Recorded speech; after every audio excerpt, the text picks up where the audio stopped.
వచ్చే ఏడాది మార్చిలో రిలీజ్ అవుతున్న పెద్ది సినిమాకు మామూలుగా కలిసి రాలేదు.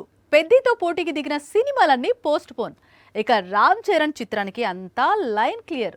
మెగా పవర్ స్టార్ మూవీకి ఎదురు లేదు అని చాలా పోస్టులు కనిపించాయి. కట్ చేస్తే అంత లేదంటూ రాకీ భాయ్ షాక్ ఇచ్చాడు.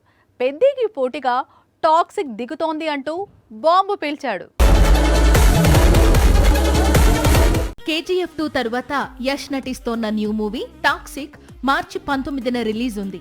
అయితే కొద్ది రోజులుగా ఈ సినిమా విడుదల తేదీపై రూమర్స్ మొదలయ్యాయి. అందులో ముఖ్యంగా పోస్ట్ పోన్ అంటూ ప్రచారం మొదలైంది. అసలే KGF 2 తరువాత యష్ నుంచి కొత్త సినిమా రిలీజ్ కావడం లేదని రాకీ భాయ్ ఫ్యాన్స్ ఫ్యూరియస్ గా ఉన్నారు. ఈ సమయంలో మళ్లీ పోస్ట్ పోన్ అంటూ రూమర్స్ వారిని మరింత ఫ్రస్ట్రేట్ చేస్తోంది. అందుకే యష్ క్లారిటీ ఇచ్చాడు.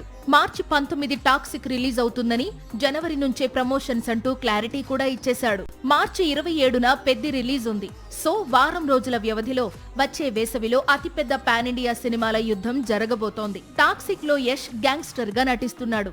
పెద్దిలో రామ్ చరణ్ స్పోర్ట్స్ పర్సన్ గా కనిపించబోతున్నాడు. వీరిద్దరి క్లాష్ తో మార్చి 3-4 వారాల్లో ఇండియన్ సినిమా దగ్గర సరికొత్త బాక్సాఫీస్ రికార్డ్స్ క్రియేట్ అయ్యే అవకాశాలు కనిపిస్తున్నాయి.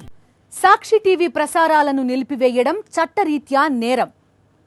సాక్షి టీవీ ప్రసారాల కోసం మీ స్థానిక కేబుల్ ఆపరేటర్ని వెంటనే సంప్రదించండి. DTHలో ఇంటర్నెట్లో కూడా సాక్షి టీవీ ప్రసారాలను వీక్షించవచ్చు.